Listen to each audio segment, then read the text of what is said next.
মির্চি নিবেদন গল্প gold mine. গল্প গোল্ড মাইন। তবে গাছতলা একটা পাওয়া যাবেই, এ আশা আছে। এই শীতের রাতে গাছতলায় ওই সামান্য কম্বলটা মাত্র অবলম্বন করে? সে আমি কিছুতেই সইতে পারবো না ঠাকুরপো। দেশের সমস্ত মা বোনের বেদনা যাকে টান দিয়ে ঘরের বাইরে বার করেছে, তাকে একটিমাত্র দিদির স্নেহ, দইয়ের স্বর এবং মাছের মুড়ো দিয়ে ধরে রাখবে কি করে?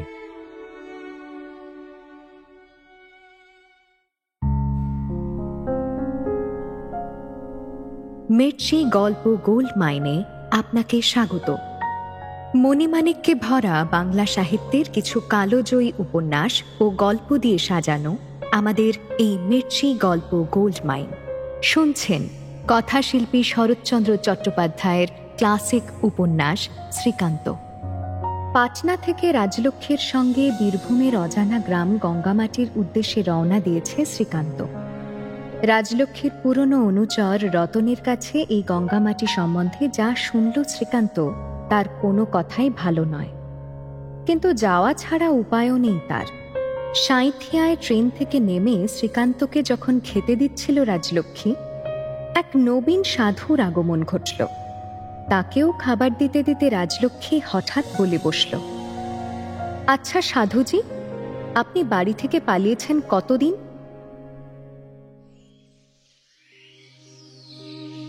রাজলক্ষ্মীর প্রশ্নটি অত্যন্ত অভদ্র।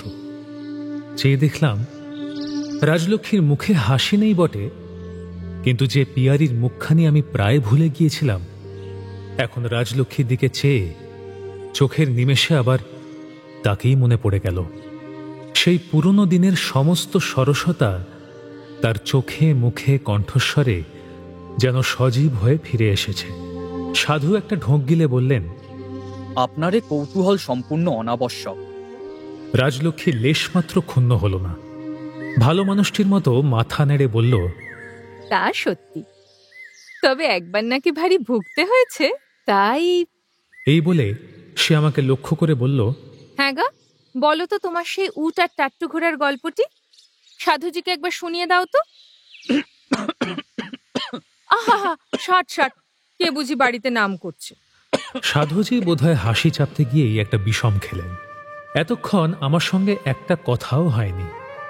কর্ত্রী ঠাকুরানীর আড়ালে কতকটা অনুচরের মতোই ছিলাম। এখন সাধুজি বিষম সামলে যথাসম্ভব গাম্ভীর্যের সঙ্গে আমাকে প্রশ্ন করলেন, আপনি বুঝি তাহলে একবার সন্ন্যাসী?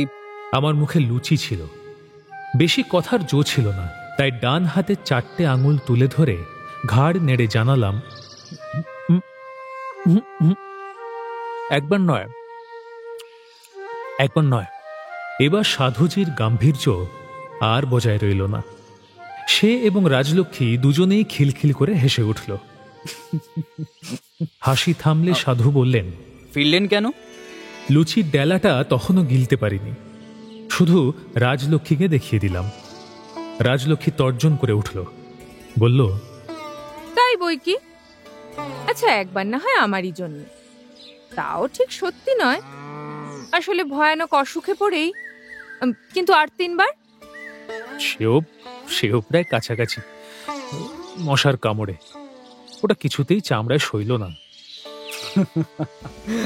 ও আচ্ছা আচ্ছা আচ্ছা, আমাকে আপনি বজ্রানন্দ বলেই ডাকবেন। আপনার নামটি? ওর নামে কি হবে, উনি বয়সে অনেক বড়, ওকে দাদা বলেই ডাকবেন। আর আমাকেও বৌদিদি বলে ডাকলে রাগ করব না, আমি বয়সে তোমার বছর 5-এর বড়ই হব। সাধুজির মুখ রাঙা হয়ে উঠল। আমিও এতটা প্রত্যাশা করিনি।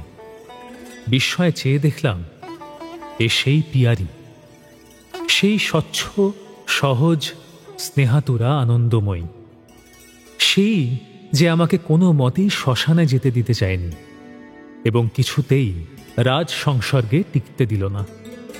এ সেই, এই যে ছেলেটি তার কোথাকার স্নেহের বাঁধন ছিন্ন করে এসেছে, সেখানকার সমস্ত অজানা বেদনা রাজলক্ষ্মীর বুক জুড়ে টান ধরেছে।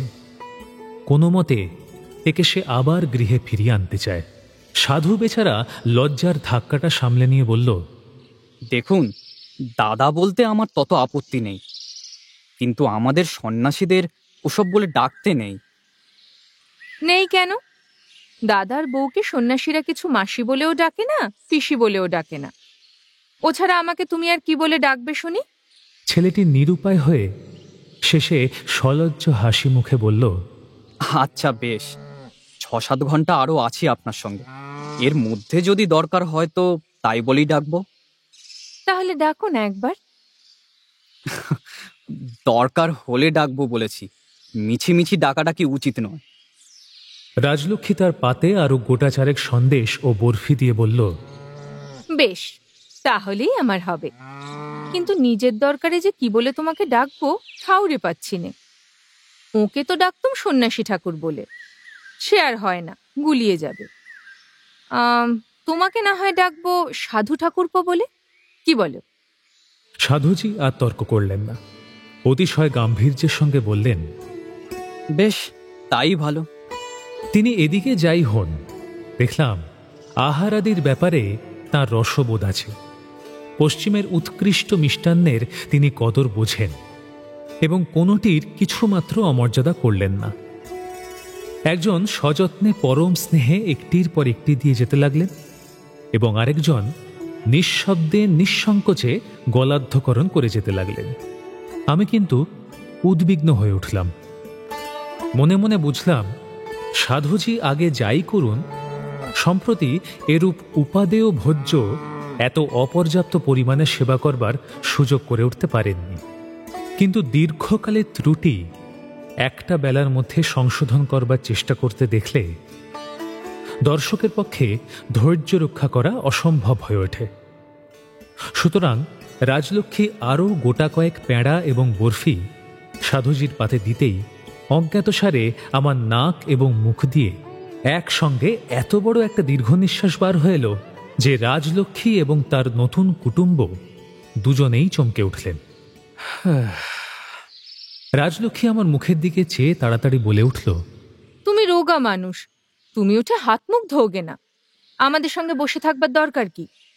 সাধুজি একবার আমার প্রতি, একবার রাজলক্ষ্মীর প্রতি এবং তারপরে হাঁড়িটার দিকে দৃষ্টিপাত করে সহাস্যে বললেন, দীর্ঘশ্বাস পড়বার কথাই বটে, কিছুই যে আর রইল না।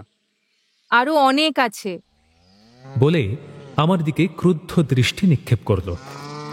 ঠিক এমনি সময় রতন পিছনে এসে বলল, মা, বলছি যে চিড়ে তো ঢের পাওয়া যায়, কিন্তু দুধ কি দই কিছুই তোমার জন্য পাওয়া গেল না। রতনের কথা শুনে সাধু বেচারা অতিশয় অপ্রতিভ হয়ে বললেন, আপনাদের আতিথ্যের উপর ভয়ানক অত্যাচার করলুম। বলে সহসা উঠবার উপক্রম করতেই রাজলক্ষ্মী ব্যাকুল হয়ে বলে উঠল, আমার মাথা খাবে ঠাকুরপো যদি ওঠো। মায়েরই বলছি, আমি সমস্ত ছড়িয়ে ফেলে দেব। সাধু ক্ষণকাল বিস্ময়ে বোধহয় এটাই চিন্তা করলেন যে এই কেমন স্ত্রীলোক যে এক দণ্ডের পরিচয়ই এত বড় ঘনিষ্ঠ হয়ে উঠল। রাজলক্ষ্মীর পিয়ারির ইতিহাসটা না জানলে বিস্ময়ের কথাই বটে।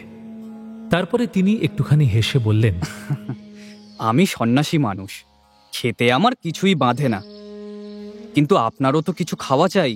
আমার মাথা খেয়ে তো আর সত্যি সত্যি পেট ভরবে না। ছি ছি, অমন কথা মেয়ে মানুষকে বলতে নেই ভাই।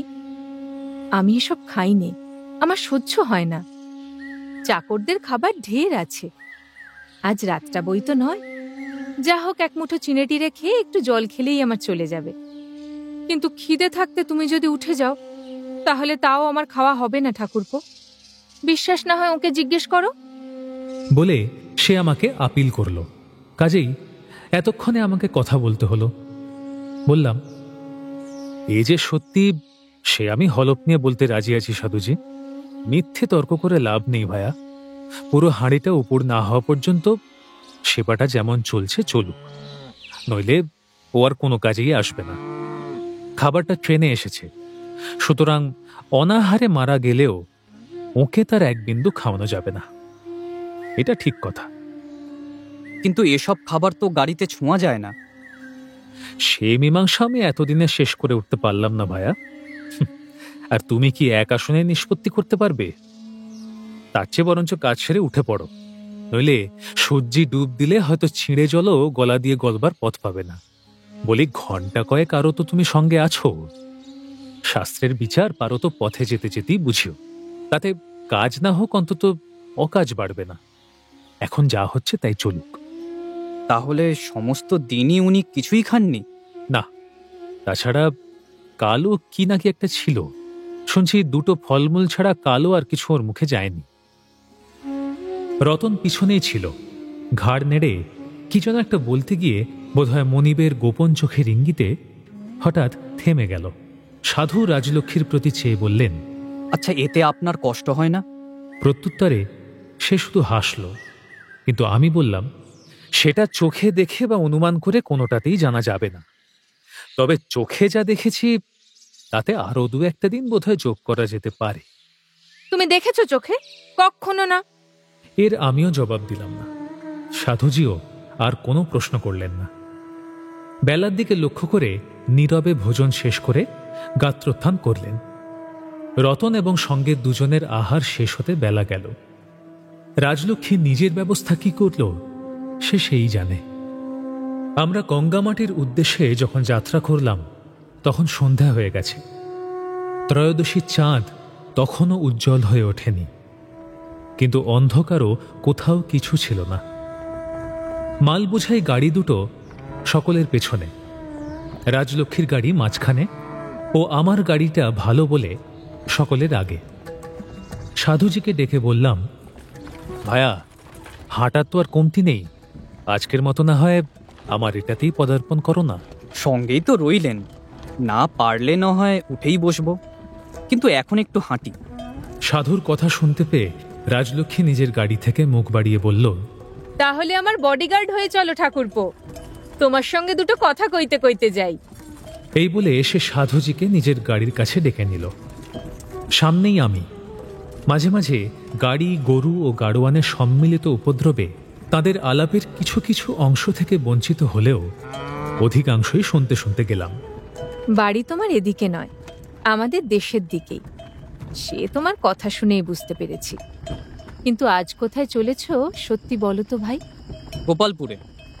আমাদের গঙ্গামাটি থেকে সেটা কত দূর? আপনার গঙ্গা মাটিও জানি নে, আমার গোপালপুরও চিনি নে, তবে সম্ভবত ও দুটো কাছাকাছিই হবে, অন্তত তাই তো শুনলাম।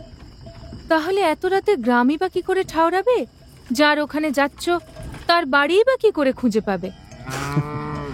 গ্রামটা ঠাউরানো শক্ত হবে না, কারণ পথের উপরেই নাকি একটা শুকনো পুকুর আছে, তার দক্ষিণ দিকে ক্রোশখানেক হাঁটলেই পাওয়া যাবে। আর বাড়ি খুঁজবার দুঃখ পোহাতে হবে না, কারণ সমস্তই অচেনা, তবে গাছতলা একটা পাওয়া যাবেই, এ আশা আছে। এই শীতের রাতে গাছতলায় ওই সামান্য কম্বলটা মাত্র অবলম্বন করে? সে আমি কিছুতেই সইতে পারবো না ঠাকুরপো। তার উদ্বেগ আমাকে পর্যন্ত আঘাত করল। সাধু কিছুক্ষণ নীরব থেকে আস্তে আস্তে বললেন, কিন্তু আমাদের তো ঘরবাড়ি নেই, আমরা তো গাছতলাতেই থাকি দিদি। এবার রাজলক্ষ্মীও ক্ষণকাল মৌন থেকে বলল, সে দিদির চোখের সামনে নয়, রাতে ভাইকে আমরা নিরাশ্রয়ের মধ্যে পাঠাইনি। আজ আমার সঙ্গে চলো, কাল তোমাকে আমি নিজে উদ্যোগ করে পাঠিয়ে দেব। সাধু চুপ করে রইলেন। রাজলক্ষ্মী রতনকে ডেকে বলে দিল, রতন শোন, আমাকে না জানিয়ে যেন কোনো জিনিস গাড়ি থেকে নামানো না হয়, এই আমি বলে দিলুম। অর্থাৎ সন্ন্যাসী ঠাকুরের বাক্সটা আজ রাতের মতো আটক করা হলো। তাহলে ঠান্ডায় আর কষ্ট নাই করলে ভায়া, এসো না, এসো আমার গাড়িতে। থাক, এখন দিদির সঙ্গে একটু কথা কইতে কইতে যাই। আমিও ভাবলাম তা বটে। নতুন সম্বন্ধটা অস্বীকারের দিকেই সাধুজির মনে মনে লড়াই চলছিল, আমি তা লক্ষ্য করেছিলাম। তবুও শেষ রক্ষা হলো না। হঠাৎ এক সময় যখন তিনি অঙ্গীকার করেই নিলেন, তখন অনেকবার মনে হলো একটু সাবধান করে দিয়ে বলি, ঠাকুর, পালালেই কিন্তু ভালো করতে, শেষে আমার দশা না হয়। অথচ চুপ করে রইলাম। দুজনের কথাবার্তা অবাধে চলতে লাগলো। গরুর গাড়ির ঝাঁকানিতে এবং তন্দ্রার ঝোঁকে মাঝে মাঝে তাদের আলাপের সূত্র হারাতে লাগলেও কল্পনার সাহায্যে পূরণ করে চলতে চলতে আমারও সময়টা মন্দ কাটল না। বোধহয় একটু তন্দ্রামগ্নই হয়েছিলাম। সহসা শুনলাম, প্রশ্ন হলো, হ্যাঁ আনন্দ, তোমার ওই বাক্সটিতে কি আছে ভাই? ওই গোটা কয়েক বই আর ওষুধপত্র আছে দিদি। ওষুধ কেন? তুমি কি ডাক্তার? না না, আমি সন্ন্যাসী। আচ্ছা, আপনি কি শোনেননি দিদি আপনাদের ওদিকে কিরকম কলেরা হচ্ছে? কই না, সে কথা তো আমাদের গোমস্তা আমাকে জানাননি। আচ্ছা ঠাকুরপো, তুমি কলেরা সারাতে পারো? সারাবার মালিক তো আমরা নই দিদি, আমরা শুধু ওষুধ দিয়েই চেষ্টা করতে পারি। কিন্তু এও দরকার, এও তাঁরই হুকুম। সন্ন্যাসীতেও ওষুধ দেয় বটে, কিন্তু ওষুধ দেবার জন্যেই তো সন্ন্যাসী হতে হয় না। আচ্ছা আনন্দ, তুমি কি কেবল এই জন্যেই সন্ন্যাসী হয়েছো ভাই? সে ঠিক জানি নে দিদি, তবে দেশের সেবা করাও আমাদের একটা ব্রত বটে। আমাদের? তবে বুঝি তোমাদের একটা দল আছে ঠাকুরপো? সাধু জবাব না দিয়ে চুপ করে রইলেন। রাজলক্ষ্মী পুনশ্চ বলল, কিন্তু সেবা করার জন্যে তো সন্ন্যাসী হবার দরকার হয় না ভাই। তোমাকে এ মতিবুদ্ধি কে দিলে বলো তো? সাধু এ প্রশ্নেরও বোধহয় উত্তর দিলেন না, কারণ কিছুক্ষণ পর্যন্ত কোনো কথাই কারো মুখে শুনতে পেলাম না। মিনিট 10 পরে কানে গেল, সাধু বলছেন, দিদি, আমি ছোট্ট সন্ন্যাসী, আমাকে ও নাম না দিলেও চলে। কেবল নিজের কতকগুলো ভার ফেলে দিয়ে তার জায়গায় অপরের বোঝা তুলে নিয়েছি, এই আর কি। রাজলক্ষ্মী কথা বলল না। সাধু বলতে লাগলেন, আমি প্রথম থেকেই দেখতে পেয়েছি আপনি আমাকে ক্রমাগত ঘরে ফেরাবার চেষ্টা করছেন। কেন জানি নে, বোধহয় দিদি বলেই। কিন্তু যাদের ভার নিতে আমরা ঘর ছেড়ে বেরিয়েছি, এরা যে কত দুর্বল, কত রুগ্ন, কিরূপ নিরুপায় এবং সংখ্যায় কত, এ যদি একবার জানেন তো ও কথা আর মনেও আনতে পারবেন না। এরও রাজলক্ষ্মী কোনো উত্তর দিল না। কিন্তু আমি বুঝলাম, যে প্রসঙ্গ উঠল এইবার দুজনের মন এবং মতের মিল হতে দেরি হবে না। সাধুজিও ঠিক জায়গাতেই আঘাত করলেন। দেশের আভ্যন্তরিক অবস্থা, তার সুখ, তার দুঃখ, তার অভাব আমি নিজেও নিতান্ত কম জানি না। কিন্তু এই সন্ন্যাসীটি যেই হন, তিনি এই বয়সেই আমার চেয়ে ঢের বেশি ঘনিষ্ঠভাবে দেখেছেন এবং ঢের বড় হৃদয় দিয়ে সেই সব দুঃখ আর অভাবকে নিজের করে নিয়েছেন। শুনতে শুনতে চোখের ঘুম জলে পরিবর্তিত হয়ে উঠল আমার, এবং বুকের ভিতরটা ক্রোধে, ক্ষোভে, দুঃখে, ব্যথায় যেন মথিত হয়ে যেতে লাগল।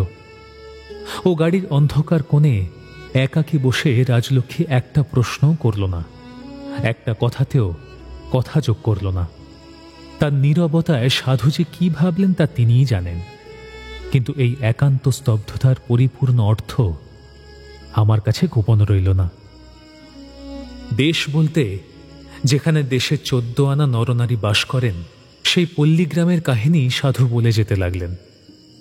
দেশে জল নেই, প্রাণ নেই, স্বাস্থ্য নেই। জঙ্গলের আবর্জনায় যেখানে মুক্ত আলো ও বায়ুর পথ রুদ্ধ, যেখানে জ্ঞান নেই, বিদ্যা নেই, ধর্ম যেখানে বিকৃত, পথভ্রষ্ট, মৃতকল্প। জন্মভূমির সেই দুঃখের বিবরণ ছাপার অক্ষরেও পড়েছি, নিজের চোখে দেখেছি। কিন্তু এই না থাকা যে কত বড় না থাকা, মনে হলো আজকের আগে তা যেন জানতামই না। দেশের এই দৈন্য যে কি দারুণ ভয়ঙ্কর দীনতা, আজকের আগে তার ধারণাই যেন আমার ছিল না। শুষ্ক, শূন্য, বিস্তীর্ণ মাঠের মধ্যে দিয়ে আমরা চলেছি। পথের ধুলো শিশিরে ভিজে উঠে ভারী হয়েছে। তারই উপর দিয়ে গাড়ির চাকা এবং গরুর খুরের শব্দ কদাচিৎ শোনা যায়। আকাশে জ্যোৎস্না পাণ্ডুর হয়ে যত দূর দৃষ্টি যায় ছড়িয়ে পড়েছে। তারই ভিতর দিয়ে শীতের এই স্তব্ধ নিশীথে আমরা অজানার দিকে ধীর মন্থর গতিতে অবিশ্রাম চলেছি। অনুচরদের মধ্যে কে জেগে আর কে নয় তা জানা গেল না। সবাই শীত বস্ত্রে সর্বাঙ্গ ঢেকে নীরব। কেবল একা সন্ন্যাসী আমাদের সঙ্গ নিয়েছে, এবং পরিপূর্ণ স্তব্ধতার মাঝে তারই মুখ দিয়ে কেবল দেশের অজ্ঞাত ভাই বোনেদের অসহ্য বেদনার ইতিহাস যেন ঝলকে ঝলকে জ্বলে জ্বলে বার হয়ে আসছে। এই সোনার মাটি কেমন করে ধীরে ধীরে এমন শুষ্ক, এমন রিক্ত হয়ে উঠল? কেমন করে দেশের সমস্ত সম্পদ বিদেশির হাত দিয়ে ধীরে ধীরে বিদেশে চলে গেল? কেমন করে মাতৃভূমির সমস্ত মেদ, মজ্জা, রক্ত বিদেশিরা শোষণ করে নিল? চোখের উপর তার জ্বলন্ত ইতিহাস ছেলেটি যেন একটি একটি করে খুঁড়ে খুঁড়ে বের করে দেখাতে লাগলো। সহসা সাধু রাজলক্ষ্মীকে বললেন, মনে হয় তোমাকে যেন আমি চিনতে পেরেছি দিদি। মনে হয় তোমাদের মতো মেয়েদের নিয়ে গিয়ে একবার তোমাদেরই ভাই বোনদের নিজের চোখে দেখাই। রাজলক্ষ্মী প্রথমে কথা বলতে পারল না, তারপরে ভাঙা গলায় বলল, আমার কি সে সুযোগ হতে পারে আনন্দ? আমি যে মেয়ে মানুষ, এ কথা কি করে ভুলবো ভাই? কেন হতে পারে না দিদি? আর তুমি মেয়ে মানুষ, এই কথাটাই যদি ভুলো তো কষ্ট করে তোমাকে ওসব দেখিয়ে আমার কি লাভ হবে? গঙ্গামাটি কি তোমাদের জমিদারি দিদি? দেখছো কি ভাই, আমরা একটা মস্ত জমিদার। এবার উত্তর দিতে গিয়ে সাধু একটুখানি হেসে ফেললেন, বললেন, মস্ত জমিদারি কিন্তু মস্ত সৌভাগ্য নয় দিদি। তার কথায় তার পার্থিব অবস্থা সম্বন্ধে আমার এক প্রকার সন্দেহ জন্মালো, কিন্তু রাজলক্ষ্মী সেদিক দিয়ে গেল না। সে সরলভাবে তৎক্ষণাৎ স্বীকার করে নিয়ে বলল, সে কথা সত্যি আনন্দ, ওসব যত দূর হয়ে যায় ততই ভালো। আচ্ছা দিদি, উনি ভালো হয়ে গেলেই তোমরা আবার শহরে ফিরে যাবে? ফিরে যাব? কিন্তু আজ সে তো অনেক দূরের কথা ভাই। পারো তো আর ফিরো না দিদি। এইসব গরিব দুর্ভাগাগুলোকে তোমরা ফেলে চলে গেছো বলেই এদের দুঃখ কষ্ট এমন চতুর্গুণ হয়ে উঠেছে। যখন কাছে ছিলে তখনও যে এদের কষ্ট তোমরা দাওনি তা নয়, কিন্তু দূরে থেকে এমন নির্মম দুঃখ তাদের দিতে পারোনি। তখন দুঃখ যেমন দিয়েছো, দুঃখের ভাগও তেমনই নিয়েছো। দিদি, দেশের রাজা যদি দেশেই বাস করে, দেশের দুঃখ দৈন্য বোধ করি এমন কানায় কানায় ভর্তি হয়ে ওঠে না। আর এই কানায় কানায় বলতে যে কি বোঝায়, তোমাদের শহরবাসীর সর্বপ্রকার আহার বিহারে যোগান দেবার অভাব এবং অপব্যয়টা যে কি, এ যদি একবার চোখ মেলে দেখতে পারো দিদি। হ্যাঁ আনন্দ, বাড়ির জন্য মন তোমার কেমন করে না? না, সে বেচারা বুঝল না, কিন্তু আমি বুঝলাম। রাজলক্ষ্মী প্রসঙ্গটা চাপা দিয়ে ফেলল, কেবল সইতে পারছিল না বলেই। কিছুক্ষণ চুপ থেকে রাজলক্ষ্মী ব্যথিত কণ্ঠে জিজ্ঞাসা করল, বাড়িতে তোমার কে কে আছেন? কিন্তু বাড়ি তো এখন আর আমার নেই। রাজলক্ষ্মী আবার অনেকক্ষণ নীরবে থেকে বলল, আচ্ছা আনন্দ, এই বয়সে সন্ন্যাসী হয়ে কি তুমি শান্তি পেয়েছো? আরে বাস রে, সন্ন্যাসীর অত লোভ না দিদি। আমি কেবল পরের দুঃখের ভার নিতেই একটু চেয়েছি, তাই শুধু পেয়েছি। রাজলক্ষ্মী আবার নীরব হয়ে রইল। সাধু বললেন, উনি বোধ করি ঘুমিয়ে পড়েছেন, কিন্তু এইবার একটু তার গাড়িতে গিয়ে বসি গে। আচ্ছা দিদি, কখনো 2-4 দিন যদি তোমাদের অতিথি হই, উনি কি রাগ করবেন? উনি কে, তোমার দাদা? আচ্ছা, না হয় তাই। আর আমি রাগ করবো কিনা জিজ্ঞাসা করলে না? আচ্ছা চলো তো একবার গঙ্গামাটিতে, তারপর বিচার হবে। সাধু যে কি বললেন শুনতে পেলাম না, বোধ করি কিছুই বললেন না। কিছুক্ষণ পরে আমার গাড়িতে উঠে এসে ধীরে ধীরে ডাকলেন, দাদা, দাদা, আপনি কি জেগে আছেন? আমি জেগেই ছিলাম, কিন্তু সাড়া দিলাম না। তখন আমারই পাশে সাধুজি একটুখানি জায়গা করে নিয়ে তাঁর ছেঁড়া কম্বলখানি গায়ে দিয়ে শুয়ে পড়লেন। একবার ইচ্ছে হলো একটুখানি সরে গিয়ে বেচারিকে আর একটু জায়গা দিই, কিন্তু পাছে নড়াচড়া করতে গেলে তার সন্দেহ হয় যে আমি জেগে আছি কিংবা আমার ঘুম ভেঙে গেছে, এবং এই গভীর নিশীথে আর এক দফা দেশের সুগভীর সমস্যা আলোড়িত হয়ে ওঠে। এই ভয়ে করুণা প্রকাশের চেষ্টা মাত্র করলাম না।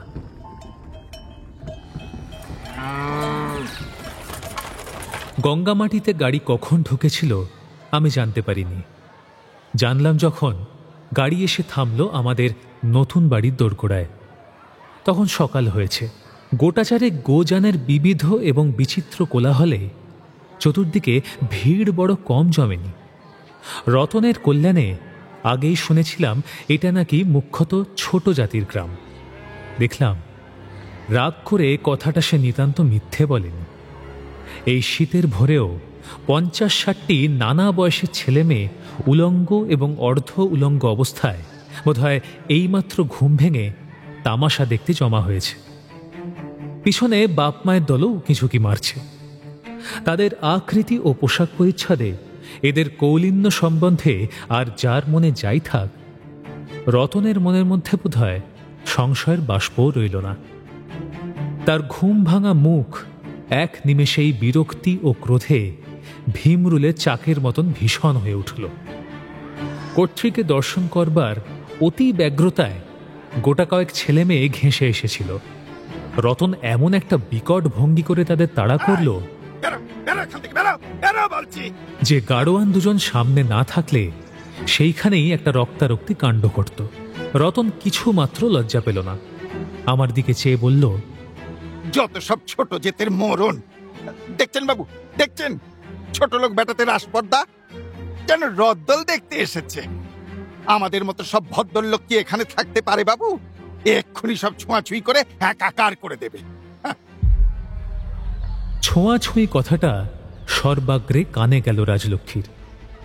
তার মুখখানা যেন অপ্রসন্ন হয়ে উঠল। সাধুজি নিজের বাক্স নামাতে ব্যস্ত ছিলেন। কাজটা শেষ করে তিনি একটা লোটা বার করে এগিয়ে এলেন এবং কাছাকাছি যে ছেলেটিকে পেলেন আচমকা তারই হাত চেপে ধরে বললেন, ওরে ছেলে, যা তো ভাই, এখানে কোথায় ভালো পুকুর টুকুর আছে, এক ঘটি জল নিয়ে আয়, চা খেতে হবে। বলে পাত্রটা তার হাতে ধরিয়ে দিয়ে সামনের একজন প্রৌঢ় গোছের লোককে উদ্দেশ্য করে বললেন, মোরলের পো, কাছাকাছি কার গরু আছে দেখিয়ে দাও তো দাদা, এক ছটাক দুধ চেয়ে আনি। গাঁয়ের টাটকা খাঁটি জিনিস, চায়ের রংটা যা দাঁড়াবে না দিদি। বলে তিনি একবার আমার ও একবার তাঁর দিদির মুখের প্রতি দৃষ্টি নিক্ষেপ করলেন। দিদি কিন্তু এ উৎসাহে কিছুমাত্র যোগ দিলেন না। অপ্রসন্ন মুখে একটু হেসে বললেন, রতন, যা তো বাবা, ঘটিটা মেজে একটু জল নিয়ে আয়। রতনের মেজাজের খবরটা আগেই দিয়েছি। তার উপর এই শীতের সকালে যখন কে একটা অচেনা সাধুর জন্য কোথাকার একটা নিরুদ্দেশ জলাশয় উদ্দেশ করে জল আনবার ভার পড়ল, তখন আর সে আত্মসংবরণ করতে পারল না। এক মুহূর্তেই তার সমস্ত ক্রোধ গিয়ে পড়ল তার চেয়েও ছোট সেই হতভাগ্য বালকটার উপর। তাকে সে একটা প্রচণ্ড ধমক দিয়ে বলে উঠল, তবে রে নচ্ছার পাজি বেটা, ঘটি ছুলি কেন তুই? ঘটি ছুলি কেন? চল চল হারামজাদা, চল চল, ঘটি মেজে জলে ডুবিয়ে দিবি, চল। বলে সে কেবল চোখ মুখের ভঙ্গিতেই ছেলেটাকে যেন গলা ধাক্কা দিয়ে ঠেলে নিয়ে গেল। তার কাণ্ড দেখে সাধু হাসলেন, আমিও হাসলাম। রাজলক্ষ্মী নিজেও একটু সলজ্জ হাসি হেসে বলল, গ্রামটা যে তোলপাড় করে তুললে আনন্দ। সাধুদের বুঝি রাত না পোয়াতেই চা চাই? বারে, গৃহীদের রাত পোহায়নি বলে বুঝি আমাদেরও পোহাবে না? বেশ তো, কিন্তু দুধের জোগাড় যে করা চাই। আচ্ছা, বাড়িটার মধ্যে ঢুকে দেখা যাক কাঠকুটো উনুন টুনুন আছে কিনা। ওহে কর্তা, চলো না দাদা, কার ঘরে গরু আছে একটু দেখিয়ে দেবে। দিদি, কালকে সেই হাঁড়িটায় বরফি কিছু ছিল না? না গাড়ির মধ্যে অন্ধকারে তাকে শেষ করেছেন? রাজলক্ষ্মী হেসে ফেলল। পাড়ার যে দু চারজন মেয়েরা দূরে দাঁড়িয়ে দেখছিল তারাও মুখ ফেরাল। এমন সময় গোমস্তা কাশিরাম কুশারি মহাশয় হন্তদন্তভাবে এসে উপস্থিত হলেন। সঙ্গে তাঁর ৩-৪ জন লোক।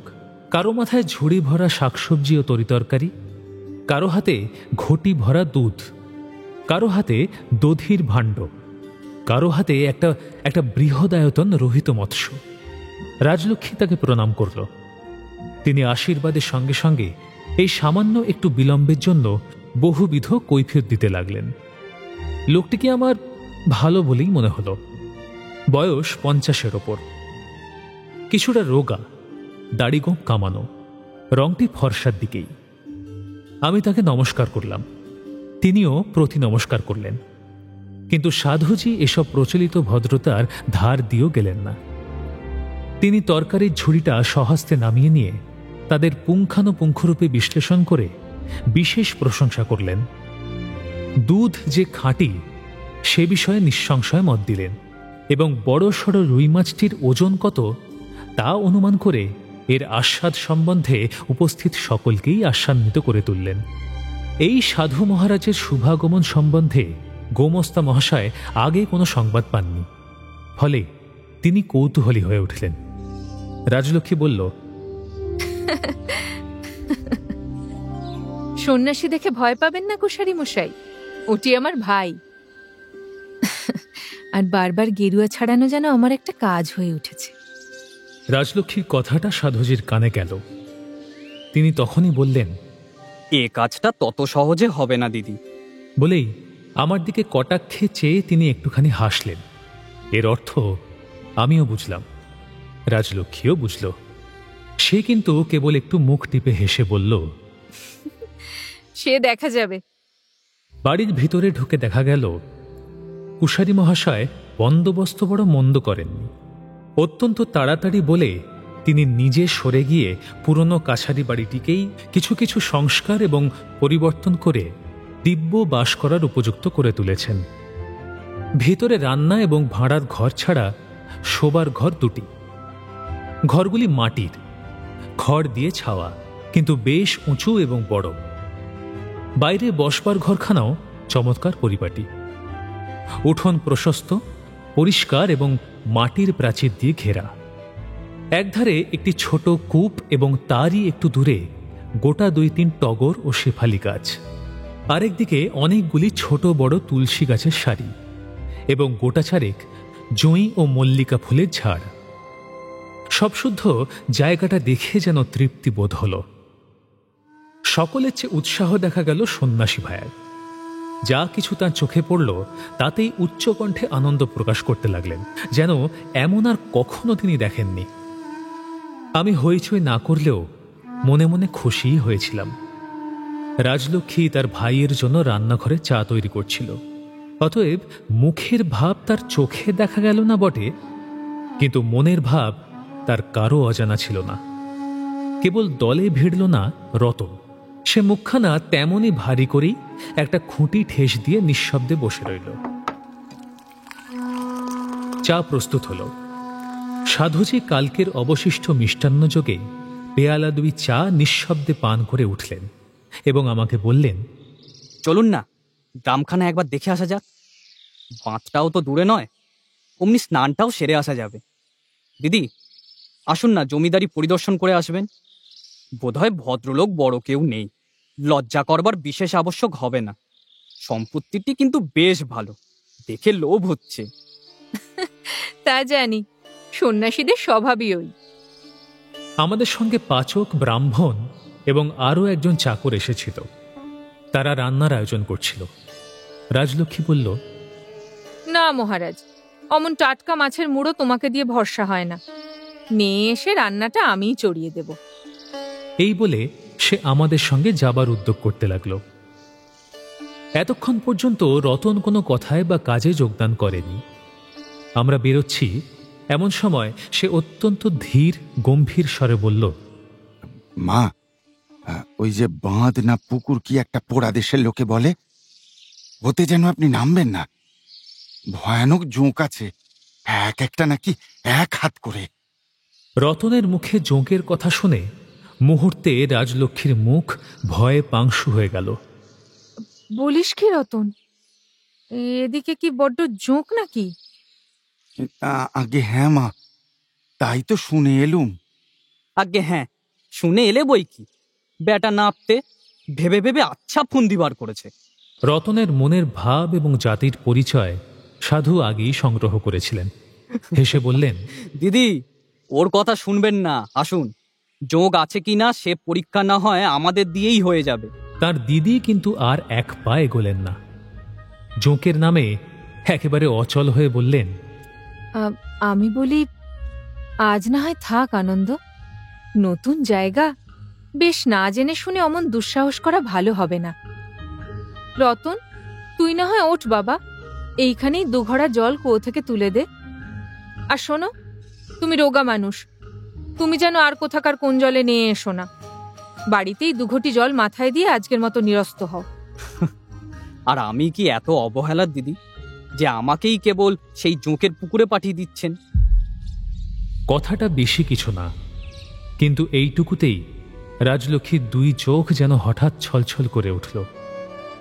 সে ক্ষণকাল নীরবে স্নিগ্ধ দৃষ্টি দিয়ে তাকে যেন অভিষিক্ত করে বলল, তুমি যে ভাই মানুষের হাতের বাইরে, যে বাপ মায়ের কথা শোনেনি, সে কি একটা কোথাকার অজানা অচেনা বোনেরই কথা রাখবে? সাধু বেরিয়ে যেতে গিয়েও সহসা একটু থেমে বললেন, এই অজানা অচেনা কথাটি বলবেন না দিদি।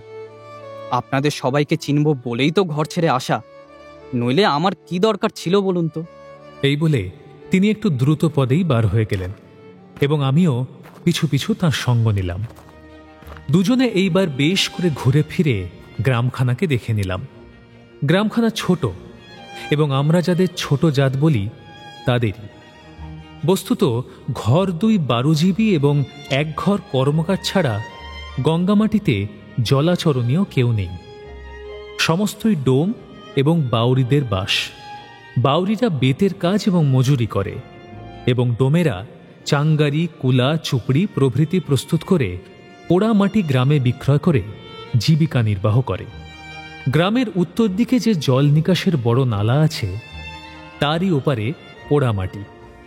শোনা গেল ও গ্রামখানা বড় এবং ওখানে অনেক ঘর ব্রাহ্মণ, কায়স্থ ও অন্যান্য জাতির বাস আছে।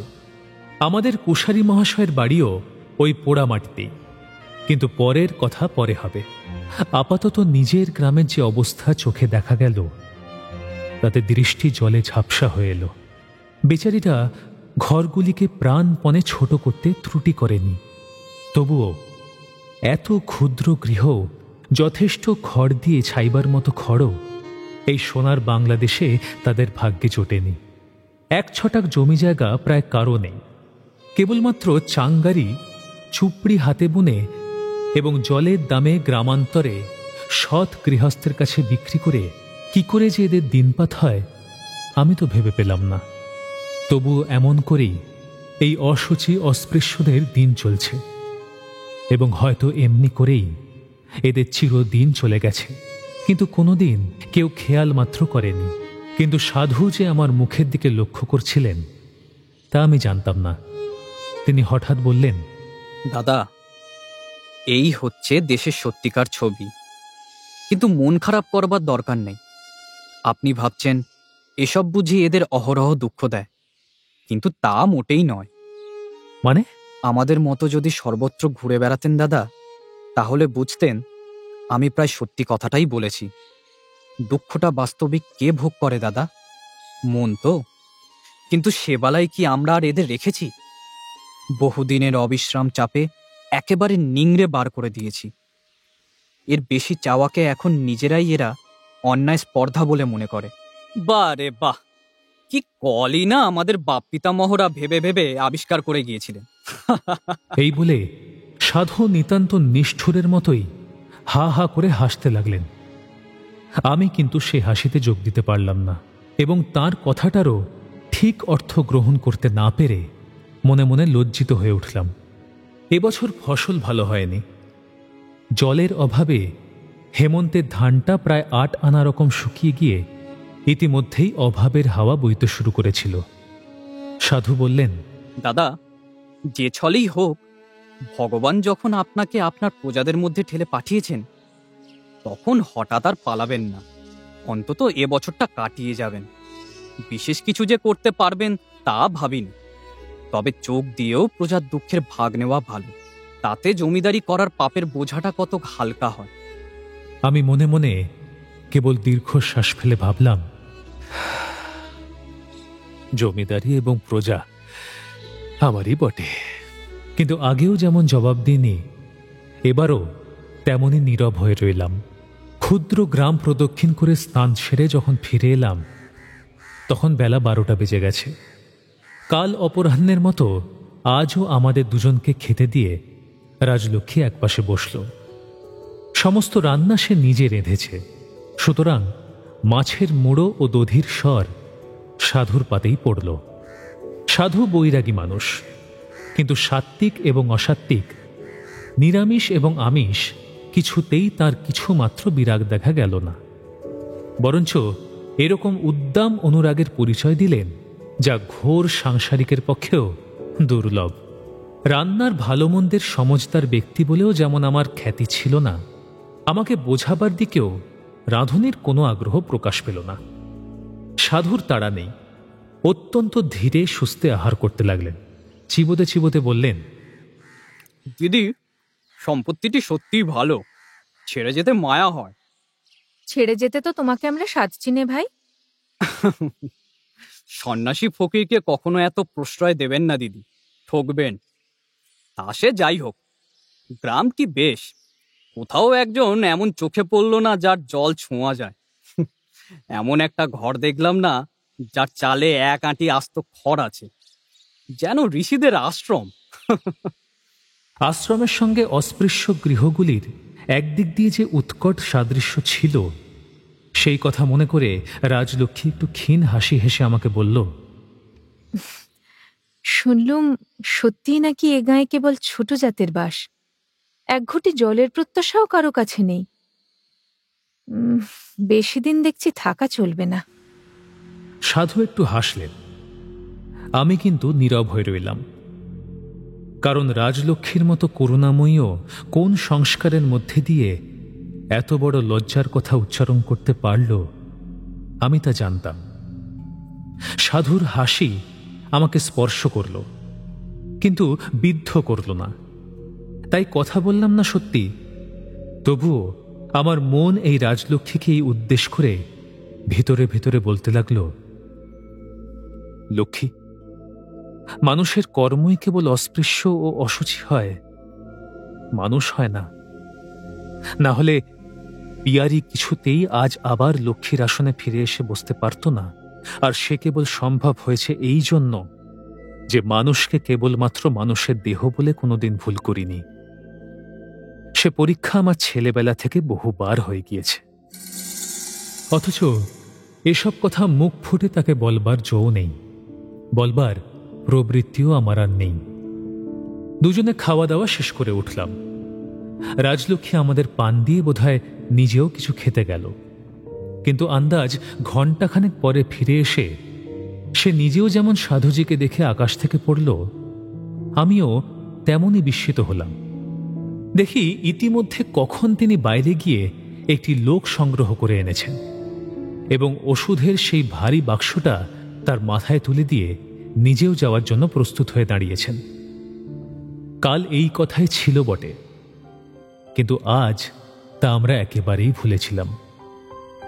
মনেও করিনি এই প্রবাসে রাজলক্ষ্মীর এত আদর যত্ন উপেক্ষা করে সাধুজি অনিশ্চয় অন্যত্রের জন্য এমন তাড়াতাড়ি উন্মুখ হয়ে উঠবেন। স্নেহের শৃঙ্খল এত সহজে কাটবার নয়। রাজলক্ষ্মীর নিভৃত মনের মধ্যে বোধহয় এই আশাই ছিল। সে ভয়ে ব্যাকুল হয়ে বলে উঠল, তুমি কি যাচ্ছ নাকি আনন্দ? হ্যাঁ দিদি, যাই। এখন না বেরোলে পৌঁছতে অনেক রাত হয়ে যাবে। সেখানে কোথায় খাবে, কোথায় শোবে? নিজের লোক যে সেখানে কেউ নেই। আগে তো গিয়ে পৌঁছই দিদি। কবে ফিরবে সে তো এখন বলা যায় না। কাজের ভিড়ে যদি না এগিয়ে যাই তো একদিন ফিরতেও পারি। রাজলক্ষ্মীর মুখখানি প্রথমে ফ্যাকাশে হল, তারপরে সে মাথার একটা প্রচণ্ড ঝাঁকুনি দিয়ে রুদ্ধ কণ্ঠে বলে উঠল, একদিন ফিরতেও পারো? না না না, সে কিছুতেই হবে না। কি হবে না তা বোঝা গেল। তাই সাধু প্রত্যুত্তরে শুধু একটুখানি ম্লান হেসে বললেন, যাবার হেতু তো আপনাকে বলেছি দিদি। বলেছ? আচ্ছা, তবে যাও।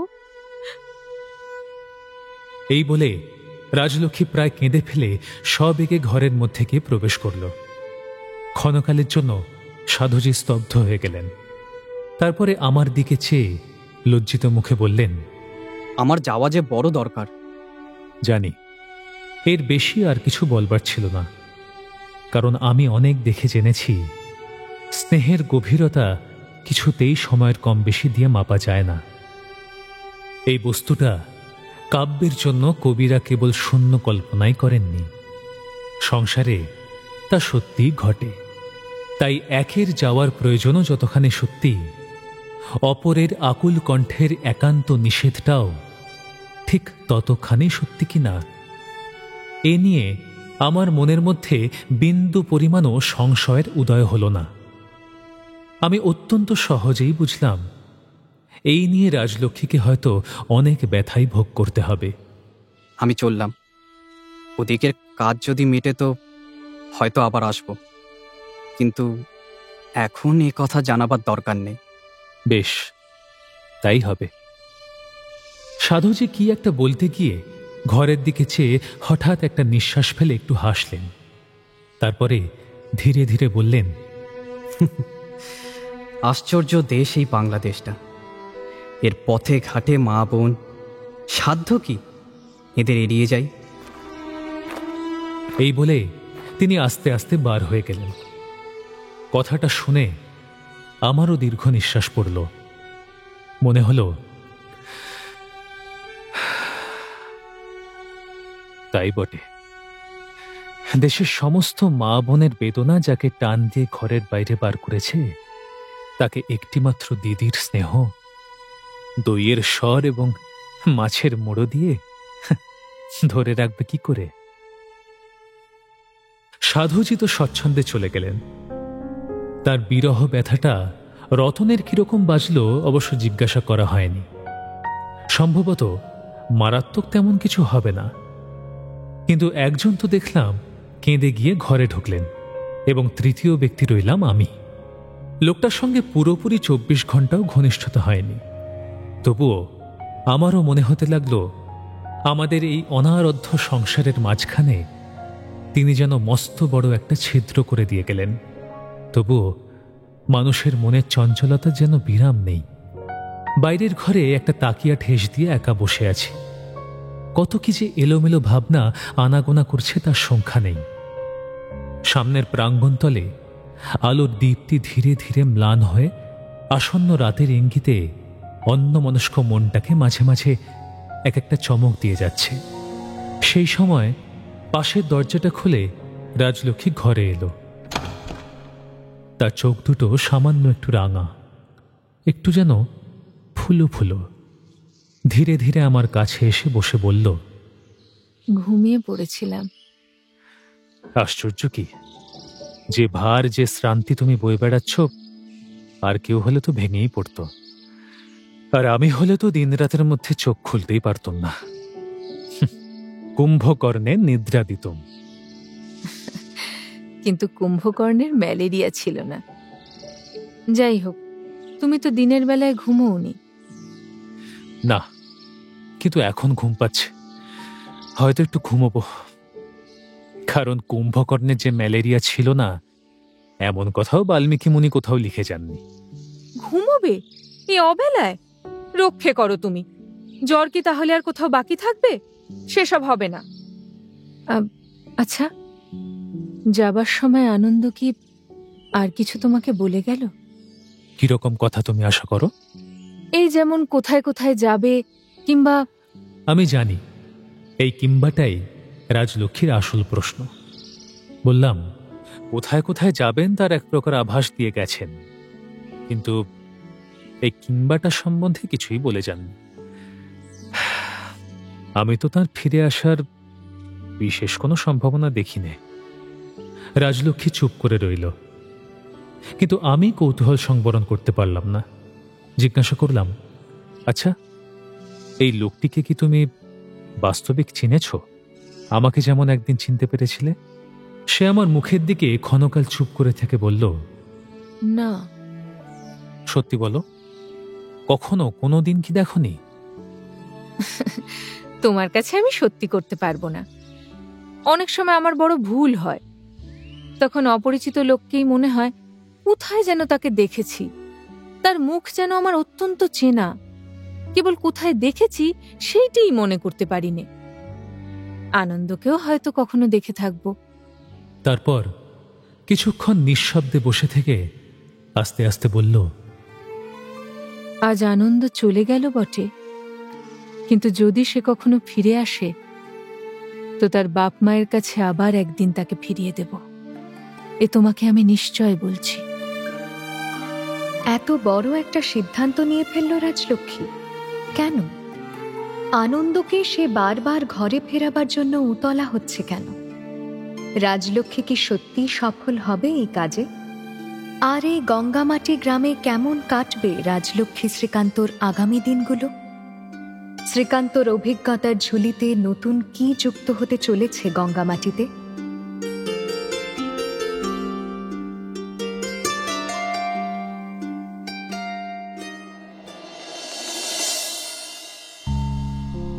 শুনলেন শরৎচন্দ্র চট্টোপাধ্যায়ের শ্রীকান্ত। আজ শুনলেন পর্ব 15। উপস্থাপনায় শিবাশিস বন্দ্যোপাধ্যায়, নাট্যরূপ অর্পিতা চট্টোপাধ্যায়, পর্ব পরিচালনায় দেবলীনা আচার্য, বিশেষ তত্ত্বাবধানে সৌভিক গুহ সরকার, সৃজনশীল পরিচালনায় ইন্দ্রাণী চক্রবর্তী, প্রযোজনায় ভিজুয়াল অডিও। শ্রীকান্ত প্রসূন দাস, রাজলক্ষ্মী অমৃতা রয়, সাধু সায়ন্তন ঘোষ, রতন সুদীপ্ত ঘোষ এবং অন্যান্য শিল্পীরা।